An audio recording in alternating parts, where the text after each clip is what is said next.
Mr. President, I rise today to honor an extraordinary Texan and an incredibly dear friend. Karen K. Tinsley Goolsby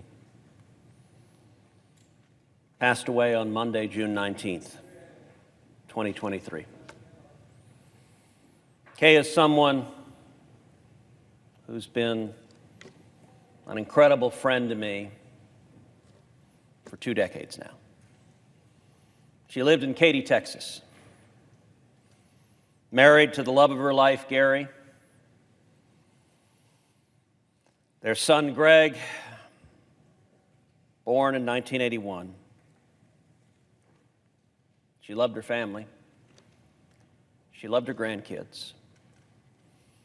Kay was a grassroots organizer unlike any other.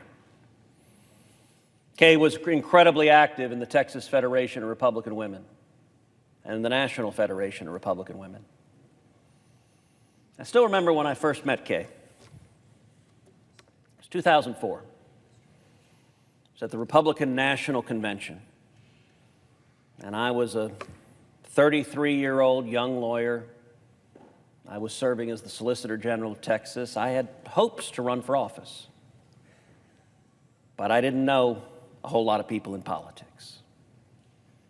And at that convention, I met Kay Goolsby. She lit up any room she was in. She had a personality that was incandescent.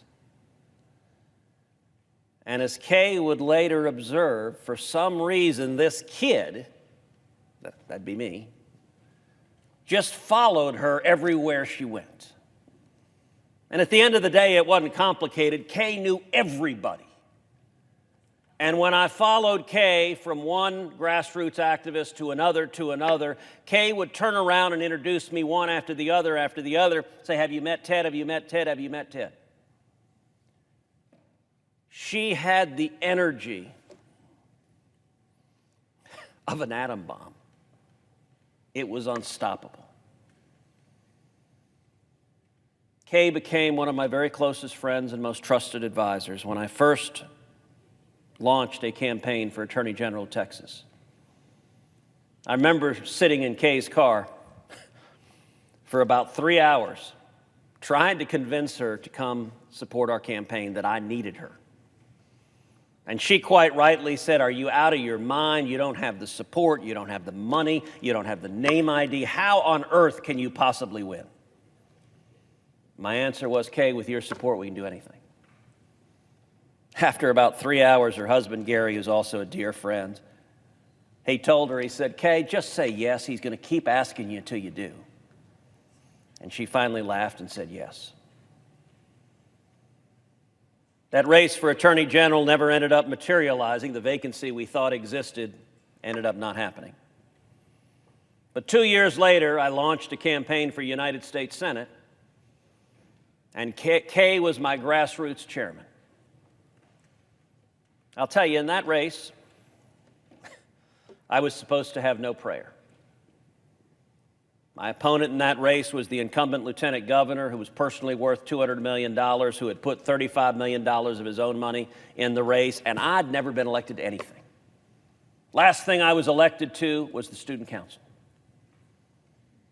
But we had a weapon unlike anything else. We had Kay Goolsby. You have to understand, Kay would be on 3 cell phones at once, calling people relentlessly, and she'd greet them all the same way. She'd go, hey, sugar. And sugar, she could drag that second syllable out 3 sentences. And she'd be talking to people all over the state. Early on in the Senate campaign, we rolled out a list of Republican women leaders in TFRW across the state who'd endorsed my campaign. We rolled out a list, and it was like a cannon shot. It shocked everyone. That was 100% Kay.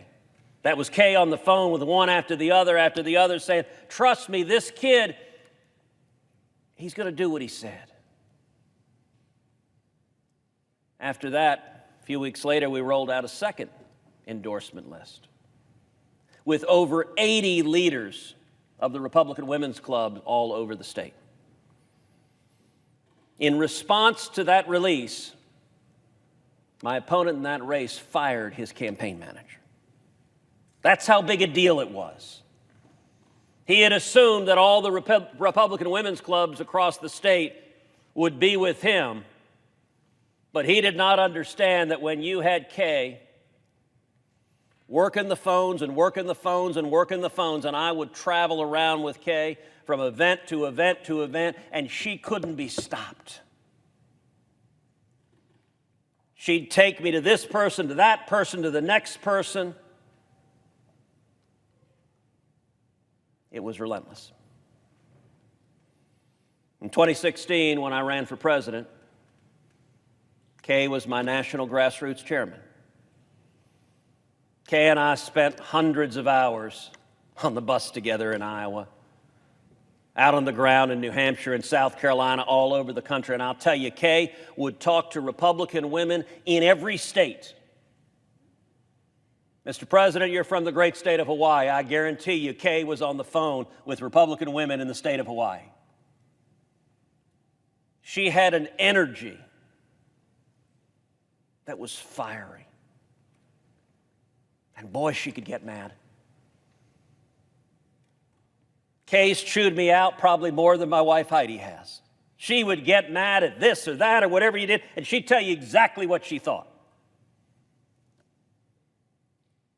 I remember once Kay was really mad at me. I don't even remember for what. But I had to drive all the way out to her house in Katy, Texas, sit in her living room while she spent about an hour and a half explaining to me how I'd screwed something up she was mad at me for.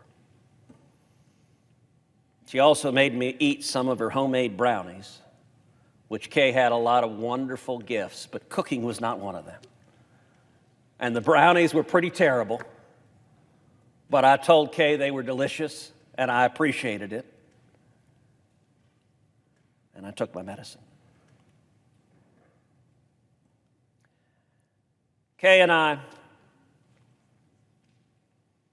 we were talking to Republican women's groups, I used to say all the time that Republican women are the heart and soul. And when I say that, Kay from the back of the room would call out, "And the brains!" And everyone would laugh, and I'd say, "And the brains of the Republican Party." It started off as an ad-lib joke, but it became something we said all over the state and eventually all over the country. Kay had kidney disease and liver disease. She spent the last several months waiting on the list for a transplant. Kay was a tiny lady. She needed a small liver. Several times, it looked like they were going to find a liver, a kidney. Just a few weeks ago, I got a text from Gary. It looks like we've got one. The surgery is tomorrow. That next morning, I woke up praying for Kay until I got a text a couple hours later. Said the surgery fell through. The transplant wasn't a match.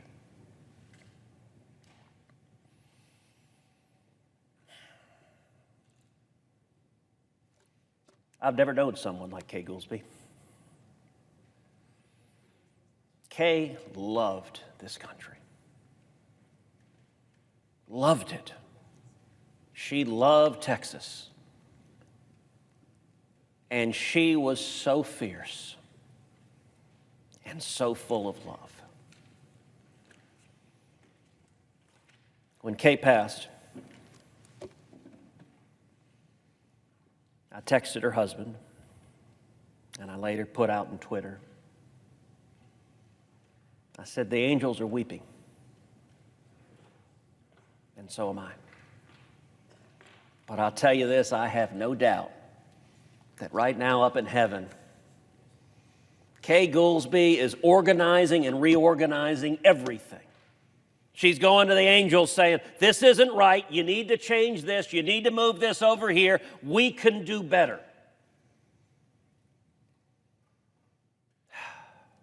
After a long struggle with liver and kidney disease, Kay's gone to be with the Lord. Those of us she left behind were hurting. We'll miss her.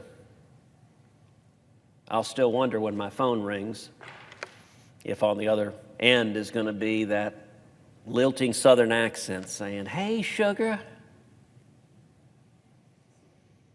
But we're going to have to wait a little while to hear it again. It's one of my favorite pictures. You can see the joy. She could laugh, and she brought that joy to everyone else. Her grandkids called her KK. My daughters called her KK too. To Kay Goolsby, my dear, dear friend, the heart and soul, and the brains. We love you, Kay. I yield the floor.